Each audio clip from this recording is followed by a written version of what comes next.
Hi hello masters ലോയിലേക്ക് സ്വാഗതം. നമ്മൾ മുൻപൊരു video ചെയ്തിട്ടുണ്ടായിരുന്നു, ഒരു ചേതകിൻ്റെ വീഡിയോ. ആ പുള്ളിക്കാരൻ തന്നെയാണ് ഈ പുള്ളിക്കാരനും. അന്ന് കുറേ കംപ്ലൈൻറ്റും കാര്യങ്ങളൊക്കെ ഇതിനകത്ത് പറഞ്ഞിട്ടുണ്ടായിരുന്നു. അപ്പോൾ നമുക്ക് അദ്ദേഹത്തിൻ്റെ തന്നെ അടുത്തൊരു വണ്ടിയാണിത്, റോയൽ എൻഫീൽഡ് മീറ്റിയോർ. ചേട്ടാ ഇതിപ്പോൾ എത്ര കൊല്ലം എടുത്തിട്ട്? ഇത് 2 വർഷമായി.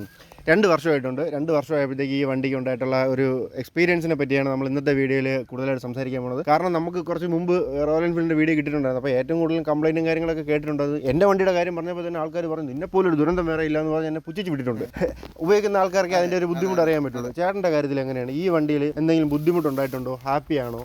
അതായത് ഈ വണ്ടിയെ സംബന്ധിച്ചിടത്തോളം എന്തായാലും ഒരു EV ഉപയോഗിക്കുന്ന ഒരാളെ സംബന്ധിച്ച് എപ്പോഴും നമ്മുടെ മെക്കനൈസ്ഡ് ആയിട്ടുള്ള ഒരു നോർമൽ ഒരു വണ്ടി, അത് റോയൽ എൻഫീൽഡ് എന്നല്ല, വേറെ ഏത് ബജാജിൻ്റെയോ അല്ലെങ്കിൽ മറ്റേ ബാക്കിയുള്ള ഏത് വണ്ടിയാണ് TVSൻ്റെ ഒരു വണ്ടി നല്ലതായിട്ട് തന്നെ തോന്നും. കാര്യം എന്ന് പറഞ്ഞാൽ റിലയബിൾ ആണ് കുറച്ചും കൂടെ. അപ്പോൾ ഇത് അറൗണ്ട് ഏകദേശം ഒരു 15,000 കിലോമീറ്റർ വണ്ടി ഓടി. അപ്പോൾ എന്നെ സംബന്ധിച്ചിടത്തോളം ഈ വണ്ടി ഇതുവരെ എന്നെ വഴിയിലാക്കിയിട്ടില്ല. അപ്പോൾ നോർമൽ മൈലേജ് അത്യാവശ്യം, അത് റോയൽ എൻഫീൽഡ് വാങ്ങുന്ന ആരും മൈലേജ് നോക്കിയിട്ട് വാങ്ങാറില്ല. കാര്യം ആ വണ്ടിയുടെ റൈഡിങ് കംഫർട്ടും ബാക്കിയുള്ള കാര്യങ്ങളും വെച്ചിട്ടായിരിക്കും വണ്ടി പൊതുവെ എടുക്കാറ്. അപ്പോൾ അതിന്റെ സൈഡിൽ നോക്കുകയാണെങ്കിൽ എനിക്ക് വളരെ സംതൃപ്തനാണ്. വണ്ടി നല്ല വണ്ടിയാണ്. പിന്നെ റെസ്റ്റിംഗ് ഇഷ്യൂ കുറച്ചൊക്കെ ഇടയ്ക്ക് ആ സൈലൻസറിന്റെ സൈഡിലൊക്കെ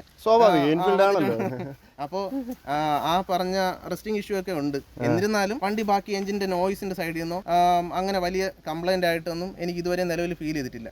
പിന്നെ ആകെ ഒരു ഇവരുടെ ചെയിനിന്റെ ആ ഒരു ചെയിൻ സ്പ്രോക്കറ്റിന്റെ സൈഡിൽ നിന്ന് ചെറിയൊരു മഴ പെയ്തോ അല്ലെങ്കിൽ അത് നിരന്തരം വൃത്തിയാക്കാതിരിക്കുന്നത് ഭയങ്കര ബുദ്ധിമുട്ടുള്ള നോയ്സ്. അത് റൈഡിങ്ങിന്റെ കംഫർട്ടിന് തന്നെ വളരെയധികം ബുദ്ധിമുട്ടുണ്ടാക്കുന്ന ഒരു സൈഡുണ്ട്. അപ്പോൾ ഇതൊഴിച്ച് മേജർ കംപ്ലൈന്റ് ഒന്നുമില്ല. പിന്നെ എനിക്കുള്ളത് പൊതുവെ സർവീസ് സെന്ററിനുമായിട്ട് റിലേറ്റ് ചെയ്തിട്ടുള്ള കുറച്ച് കംപ്ലൈന്റും, പിന്നെ ഈ പറഞ്ഞ നമ്മുടെ ഈ വണ്ടിയുടെ ഇവിടെ വെള്ളം ഡ്രെയിൻ ചെയ്തു പോകാനുള്ള അത് എനിക്ക് തോന്നുന്നു ഡെയിലി അത് ബ്ലോക്ക് ആവുകയാണ് അതിന്റെ ഒരു. എനിക്ക് തോന്നുന്നു അതായത് വെള്ളം എനിക്ക് തോന്നുന്നു നമ്മൾ ഒരു മാസം അല്ലെങ്കിൽ 2 മാസം വണ്ടി ഓടിച്ചിട്ട് അത് ബ്ലോക്ക് ആവും. പിന്നെ വീണ്ടും സർവീസ് സെന്ററിൽ കൊണ്ടുപോയിട്ട് അതിനെ ഈ പറഞ്ഞ ബ്ലോക്ക് അത് അൺബ്ലോക്ക് ചെയ്ത് അതിനെ ക്ലിയർ ചെയ്ത് വിടുക, വീണ്ടും അത് ബ്ലോക്ക്. അല്ല, ഞാൻ ചോദിക്കുന്നത് പറഞ്ഞു കഴിഞ്ഞാൽ സാധാരണ ബ്ലോക്ക് ആകുമ്പോൾ ടാങ്കിൽ ഇറങ്ങുന്നുണ്ട്, ടാങ്കിൽ ഇറങ്ങി മിസ്സിംഗ് വല്ലതും വരുമ്പോഴാണ് കൊണ്ടുപോകുന്നത്. ഇല്ല, അതായത് നമ്മൾ നോർമലി നമ്മൾ വണ്ടി ഓടിക്കുമ്പോൾ തന്നെ ഈ മഴ പെയ്യുമ്പോൾ തന്നെ ഈ വെള്ളം കെട്ടി നിൽക്കുമ്പോൾ കാണുമ്പോൾ തന്നെ നമുക്ക് മനസ്സിലാവും ഇത് ബ്ലോക്ക് ആണ്. അപ്പൊ ഞാൻ മാക്സിമം അത് ഡ്രെയിൻ ഔട്ട് ആയി പോകുന്നത് വരെ വെയിറ്റ് ചെയ്തിട്ട് ആണ് പെട്രോൾ അടിക്കുന്നതും അതുപോലെ ആ കംപ്ലൈന്റ് കൊണ്ടൊന്ന് റിസോൾവ് ചെയ്യുന്നത്. അപ്പോൾ അതേസമയം പെട്രോൾ വളരെ കുറവാണ്, ഈ വെള്ളം കെട്ടി നിൽക്കുന്നു, ഉറപ്പായിട്ട് ഈ വെള്ളം ഇതിനകത്ത് തന്നെ പോകും. അപ്പോൾ ആ മിസ്സിങ്ങിന്റെ ആ കംപ്ലൈന്റ് എനിക്ക് ഇടയ്ക്ക് ഒരു 2 പ്രാവശ്യം തോന്നിയതേ ഉള്ളൂ.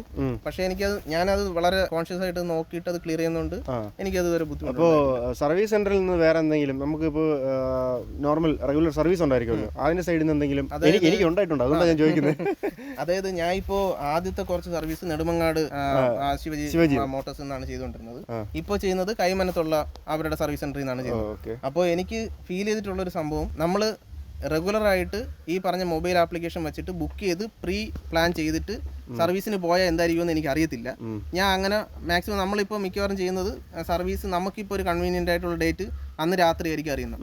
അപ്പോൾ അന്ന് നമ്മൾ ബുക്ക് ചെയ്യാൻ വേണ്ടി നോക്കുമ്പോഴത്തേക്കും ഈ പറഞ്ഞ ബുക്കിംഗ് ഡേറ്റ് സ്ലോട്ടൊന്നും അതിനകത്ത് അവൈലബിൾ ആയിരിക്കും. അപ്പോൾ നമ്മൾ എന്ത് ചെയ്യും, രാവിലെ 9 മണിക്കോ അല്ലെങ്കിൽ അറൗണ്ട് ഒരു 8:50 ആയപ്പോൾ വരെ ഞാൻ വണ്ടി കൊണ്ട് കൊടുത്തിട്ടുണ്ട്. അപ്പോൾ വണ്ടി കൊണ്ടുവന്ന് കൊടുക്കുമ്പോൾ അവർ ഫസ്റ്റ് പറയുന്നത് ബുക്കിംഗ് ഉണ്ടോ എന്ന് ചോദിക്കും. അപ്പോൾ പറഞ്ഞ ബുക്കിംഗ് ഇല്ല. അപ്പോൾ അത് നോർമലാണ്, ബുക്ക് ചെയ്ത ആൾക്ക് പ്രിഫറൻസ് കൊടുക്കണം. അപ്പോൾ നോർമൽ ഈ പറഞ്ഞ ഒരു ചെയിൻ ടൈറ്റ് ചെയ്യാനാണ് ഉദ്ദേശിക്കുന്നതെന്ന് വെച്ചോളൂ. വണ്ടി അവിടെ കൊടുത്ത് 4 മണിക്കൂറോ 5 മണിക്കൂറോ കഴിഞ്ഞിട്ടായിരിക്കും ഈ പറഞ്ഞ ചെയിൻ, ഈവൻ ഒരു ചെയിൻ ടൈറ്റ് ചെയ്യാൻ വേണ്ടിയിട്ട് അവരെടുക്കുന്ന ടൈം. അപ്പോൾ അവരുടെ അവിടെ ബോർഡ് ചെയ്തു വെച്ചിരിക്കുന്നത് വണ്ടി 11 മണിക്ക് അവിടെ മുന്നേ കൊടുത്താൽ വണ്ടികളെല്ലാം 1.5 മണിക്കൂർ കൊണ്ട് എന്തോ സർവീസ് ചെയ്ത് ഇൻസ്റ്റന്റ് സർവീസ് ചെയ്ത് പെട്ടെന്ന് റെഡിയായി കൊടുക്കുമെന്നാണ് അവർ പറഞ്ഞു കേട്ടിട്ടുള്ളൂ. ഞാൻ ഇതുവരെ അവരുടെ റെഗുലർ ചെക്കപ്പ് അതുപോലത്തെ എന്തെങ്കിലും മാത്രമായിരിക്കും. ഇല്ല, അതായത് ഇപ്പോ ഈ അവരോട് ചോദിച്ചില്ല, അവര് പീരിയോഡിക് സർവീസ് ആണ് അവർ ആ ബോർഡിനകത്ത് എഴുതി. ഞാൻ അവരോട് ചോദിച്ചപ്പോഴത്തേക്കും അവര് പറയുന്നത് ഈ ബുക്ക് ചെയ്തൊന്നുണ്ട്. അപ്പൊ എനിക്കും തിരിച്ചൊന്നും ചോദിക്കാനില്ല, ഞാൻ ബുക്ക് ചെയ്തിട്ടില്ലല്ലോ. അപ്പോൾ ഞാൻ ഈ പറഞ്ഞ വണ്ടി ഇപ്പോൾ റീസെന്റ് ഒരു ഇതിന്റെ പെയ്ഡ് സർവീസ് സ്റ്റാർട്ട് ചെയ്തതേ ഉള്ളൂ. അപ്പോൾ ഞാൻ ഇവരുടെ AMC എടുത്തിട്ടുണ്ട്. അപ്പോൾ ഞാൻ സർവീസ് ചെയ്യാൻ വേണ്ടിയിട്ട് കൊണ്ടു കൊടുത്തു. രാവിലെ അതും ബുക്ക് ചെയ്തിട്ടില്ല കേട്ടോ, ഞാൻ ആ തെറ്റ് ഞാൻ തന്നെ സമ്മതിക്കുന്നു, ബുക്ക് ചെയ്തിട്ടില്ല. ഞാൻ രാവിലെ 9 മണിക്കാണ് കൊണ്ടു കൊടുക്കുന്നത്. ഞാൻ താമസിച്ചൊന്നും വരില്ല, 9 മണിക്ക് വണ്ടി കൊണ്ടു കൊടുത്തിട്ട് ഈ സർവീസ് ചെയ്ത് തരണം എന്ന് അവരോട് പറയുന്നു. അവരെന്ത് ചെയ്യുന്നു, ഓക്കെ സർവീസ് ചെയ്യാമെന്ന് പറഞ്ഞിട്ട് ലോഞ്ചിലോട്ട് ഇരിക്കുമെന്ന് പറഞ്ഞു. 9 മണിക്ക് ഇരുന്ന ഞാൻ എന്നെ 10 മണിക്ക് അവർ വിളിച്ചു. അപ്പോൾ ഞാൻ ചോദിച്ചു എന്താണ് ഇത്ര ഡിലേ എന്താണെന്ന് ചോദിച്ചു. അത് നിങ്ങൾ ബുക്ക് ചെയ്തില്ല. ഓക്കെ, അപ്പോഴും അവഗണന. ഓക്കെ, നമ്മൾ ഏകദേശം ഞാൻ ഈ വണ്ടി അറൗണ്ട് 2,50,000 മേളിൽ കൊടുത്തിട്ട് വാങ്ങിച്ച വണ്ടിയാണ്. ഓക്കെ, ഇവരുടെ റോയൽ കണ്ടിട്ടാണ് നമ്മൾ പോയത്, നമുക്ക് അവിടെ പിച്ചക്കാരൻ്റെ വില പോലും ഇല്ല. ഓക്കെ, അപ്പോൾ നമ്മൾ ഈ പറഞ്ഞ ഇരുന്നു, അവർ ബുക്ക് ചെയ്തില്ല. ഓക്കെ, കോട്ടെ, പീരിയോഡിക് സർവീസ് ആണ്. അവിടെ നിന്ന് AMCക്ക് വേണ്ടിയിട്ട് അഡീഷണൽ എമൗണ്ട് നമ്മൾ കൊടുത്തിട്ടുമുണ്ട്. സർവീസ് വൈകുന്നേരം എനിക്ക് പറഞ്ഞു വണ്ടി വൈകുന്നേരം വേണം. അപ്പോൾ അവർ 4 മണിയായപ്പോൾ ഞാൻ അവരെ അങ്ങോട്ട് വിളിച്ചു. എൻ്റെ വണ്ടിയുടെ സർവീസ് എന്തായി? വണ്ടി ഇതുവരെ കയറിയിട്ടില്ലെന്ന്. വണ്ടി കയറിയിട്ടില്ല.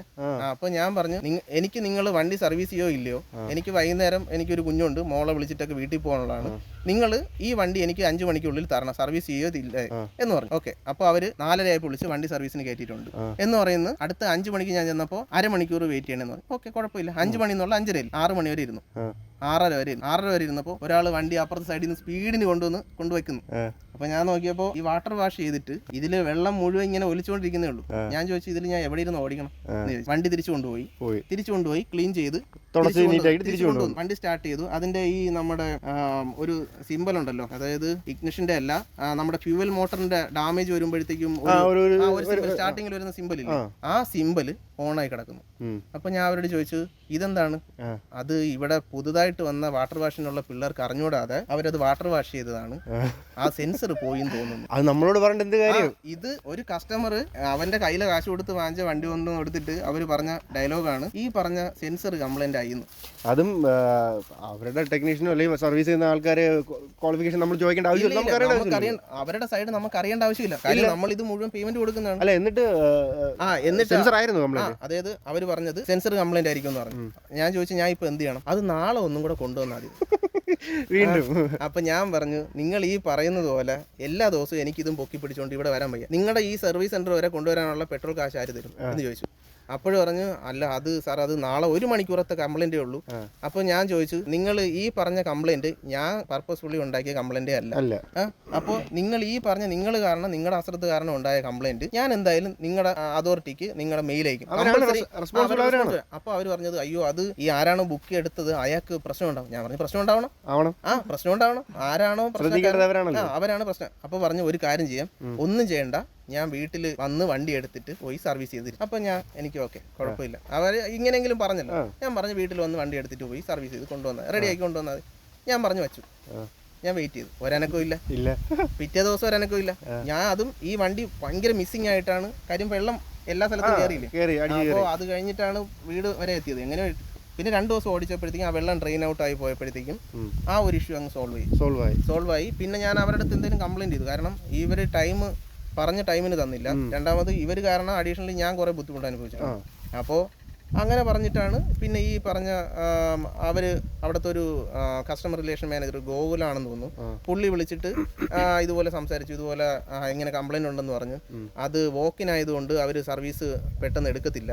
അപ്പൊ ഞാൻ പറഞ്ഞു നിങ്ങളൊരു കാര്യം ആദ്യം മനസ്സിലാക്കണം, ഒരു കസ്റ്റമർ കൊണ്ടുവന്ന് വണ്ടി കൊണ്ടുവരുന്നു, നിങ്ങൾക്ക് ഈ വണ്ടി സർവീസ് ചെയ്യാൻ ഇന്ന് പറ്റില്ല, കാര്യം ബുക്കിംഗ് തന്നെ 20 വണ്ടിയുണ്ട്, അടുത്ത് വോക്കിന് തന്നെ 10 പേരായി, നിങ്ങളുടെ വണ്ടി ഇന്ന് എന്തായാലും കിട്ടാൻ പോകില്ല, നിങ്ങൾ കൊണ്ടുപോകും. അല്ല നിങ്ങൾക്ക് അത്ര ആഗ്രഹമാണെങ്കിൽ ഇവിടെ വെച്ചിട്ട് നാളെ വണ്ടി തരാൻ പറ്റുമോ? ഇത് ആദ്യം പറഞ്ഞ ആ വരുന്ന ആൾക്ക് സമയം ഉണ്ടെങ്കിൽ അയാൾ വണ്ടി വെച്ചിട്ട് പോകും, ഇല്ലെങ്കിൽ അയാൾ വണ്ടി കൊണ്ട് തിരികെ പോകും.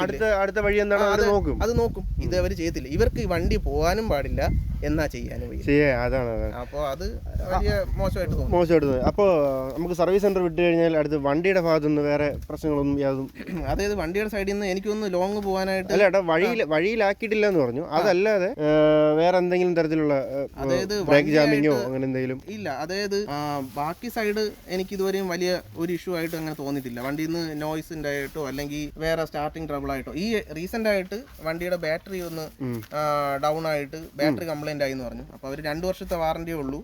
അപ്പോൾ ഇനി ഫ്രഷ് വാറന്റി നമ്മൾ പുതിയ ബാറ്ററിക്കുള്ള കാശ് കൊടുത്ത് വാങ്ങണമെന്ന് പറഞ്ഞു. അത് ഞാൻ കാശ് കൊടുത്തു, അത് വാങ്ങി. അപ്പോൾ നമ്മൾ മുമ്പ് ചെയ്തിട്ടുണ്ടെന്ന് ജേതക്ക് പറഞ്ഞത് പൈസ കൊടുത്ത് നമ്മൾ കടിക്കുന്ന പട്ടിയെ വാങ്ങിച്ചു എന്ന് പറഞ്ഞു. ആ അവസ്ഥ ഇതിന് വന്നിട്ടില്ല. ഇല്ല, ഒരിക്കലും ഇല്ല. അതായത് ഇത് കാശ് ചെലവായി. അതുപോലെ തന്നെ രണ്ടാമത്തെ കേസ്, ഈ വണ്ടിക്ക് കസ്റ്റമർ ഇപ്പോൾ നമ്മൾ പോകുന്ന സർവീസ് സെന്ററിൽ റെസ്പോണ്ട് ഇല്ലെങ്കിലും നമ്മൾ കസ്റ്റമർ കെയറിലോ അവരുടെ കസ്റ്റമർ ഹെഡിനകത്തോ നമ്പറിൽ ഡയൽ ചെയ്തിട്ട് വിളിച്ച് അവർ കോൾ അറ്റൻഡ് ചെയ്യും, അവർ റെസ്പോണ്ട് ചെയ്യും. അപ്പോൾ ഒരു കസ്റ്റമറെ സംബന്ധിച്ചൊരു വിശ്വാസ്യതയുണ്ട്. ഈ പറഞ്ഞ വണ്ടിയിൽ എന്തെങ്കിലും കംപ്ലൈന്റ് ഉണ്ടായാൽ ചോദിക്കാൻ ആരെങ്കിലും ഉണ്ടല്ലോ. മറ്റത് അതില്ല. അപ്പോൾ നിങ്ങൾ ആ വീഡിയോ കണ്ടിട്ടില്ലെങ്കിൽ നമ്മൾ ഇവിടെ എവിടെയെങ്കിലും ഇങ്ങനെ ഐ ബട്ടണിൽ കൊടുത്തേക്കാം, നിങ്ങൾ ആ വീഡിയോ കൂടെ ഒന്ന് കണ്ടു നോക്കുക. അപ്പോൾ കൊടുത്ത പൈസക്ക് മുതലാണെന്ന് വിശ്വസിച്ച് ആ ഒരു മുതലാണ് എന്നുള്ളത് ഓവർ പ്രൈസ്ഡ് ആണ് ഉറപ്പായിട്ടും. അതിനകത്ത് എനിക്ക് പറയാനുള്ളത് ഇവർ 21%ഓ 20% എന്നോട് GST കളക്ട് ചെയ്യുന്നത് ഇതിൽ. അതായത് വണ്ടിയുടെ എക്സ്ഷോറൂം പ്രൈസ് 2 lakhന് അബോവ് കയറുമ്പോഴത്തേക്കും ആണ് ഈ 20% വരുന്നത്. എനിക്ക് തോന്നുന്നു ഇവർക്ക് ഇതൊന്ന് റെഗുലേറ്റ് ചെയ്യാൻ കുറച്ച് എമൗണ്ട് എന്തെങ്കിലും ഒന്ന് അഡ്ജസ്റ്റ് ചെയ്തിരുന്നെങ്കിൽ 20% കസ്റ്റമർ അനുഭവിക്കേണ്ടി വരത്തില്ല എന്നുള്ളതാണ്. അത് നമ്മൾ പറയാനല്ലേ പറ്റുള്ളൂ, അല്ലാതെ ഞാൻ ആ വണ്ടിയുടെ ഇൻവോയ്സ് എടുത്ത് നോക്കിയിട്ട് ഞാൻ അവരുടെ അടുത്ത് ചോദിച്ചു, നിങ്ങൾ ഈ പറഞ്ഞ 2,05,000 എന്തോ ആണ് അതിന്റെ അതായത് ടാക്സബിൾ വാല്യൂ ആയിട്ട് വരുന്നത്. ഈ ടാക്സബിൾ വാല്യൂ ഒന്ന് നിങ്ങൾ ഇതിനകത്ത് എന്തെങ്കിലും കുറച്ച് എമൗണ്ട് കുറയ്ക്കും. അപ്പോൾ ഈ അറൗണ്ട് 1,00,000-ന് 20,000 വെച്ചിട്ട് ഈ പറഞ്ഞ 40,000 കൊടുക്കേണ്ട സ്ഥാനത്ത് അറൗണ്ട് ഒരു 15,000 ടാക്സ് കൊടുത്താൽ പോരെ എന്ന് ചോദിച്ചു. അത് കമ്പനിയുടെ കേസാണ്. ഓക്കെ, അവരെപ്പോഴും സ്വാഭാവികം പറയുന്നത് നമ്മുടെ ടൈംസ് അങ്ങനെ നമുക്ക് മുകളിലുള്ളവർ ഇങ്ങനെയൊക്കെയാണ് അങ്ങനെയൊക്കെയാണെന്നൊക്കെ പറഞ്ഞ് അങ്ങ് വിടും. അപ്പോൾ ഈ വണ്ടിയുടെ കാര്യത്തിൽ പുള്ളിക്കാരൻ തൃപ്തനാണ്. സർവീസ് സെൻ്ററിൻ്റെ കാര്യത്തിൽ മാത്രമേ കുറച്ച് പ്രശ്നമുള്ളൂ. എനിക്കും അങ്ങനെയായിരുന്നു. എൻ്റെ പഴയ ആദ്യം കിട്ടുന്ന വീഡിയോയിൽ ഞാൻ ഒരുപാട് കംപ്ലയിൻറ്റ് പറഞ്ഞിട്ടുണ്ടായിരുന്നു, കൊണ്ടുപോകുമ്പോഴത്തേക്ക് എല്ലാം പുച്ചിട്ടാണ് വിട്ടിട്ടുണ്ടായിരുന്നത്. അപ്പോൾ ഈ വണ്ടിക്ക് വേറെ കുഴപ്പമൊന്നുമില്ല. എൻ്റെ അടുത്ത് വേറെ ആൾക്കാർ പറഞ്ഞു കേട്ടോ, ഈ വണ്ടിക്ക് വേറെ പ്രശ്നങ്ങളൊന്നുമില്ലെന്ന് പറഞ്ഞു. സർവീസ് സെൻ്ററിൻ്റെ കാര്യത്തിൽ മാത്രമേ ഒരു ചെറിയ പ്രശ്നമുള്ളൂ. അപ്പോൾ ഇതൊക്കെയാണ് ഈ വീഡിയോയിൽ പറയാനുള്ളത്. അപ്പോൾ നിങ്ങൾക്ക് ഈ വീഡിയോ ഇഷ്ടപ്പെട്ട് കാണുമെന്ന് വിശ്വസിക്കുന്നു. നിങ്ങൾക്ക് ഇഷ്ടപ്പെട്ടെങ്കിൽ ലൈക്ക് ചെയ്യുക, ഷെയർ ചെയ്യുക, നിങ്ങളുടെ അഭിപ്രായങ്ങളൊക്കെ ഒന്ന് കമൻറ്റ് ചെയ്യുക. പിന്നെ ബാക്കി വീഡിയോ കൂടെ പ്ലേലിസ്റ്റിൽ നമ്മൾ ആഡ് ചെയ്തിട്ടുണ്ട്, അതും കൂടെയൊക്കെ ഒന്ന് കാണുക, സപ്പോർട്ട് ചെയ്യുക. ബൈ.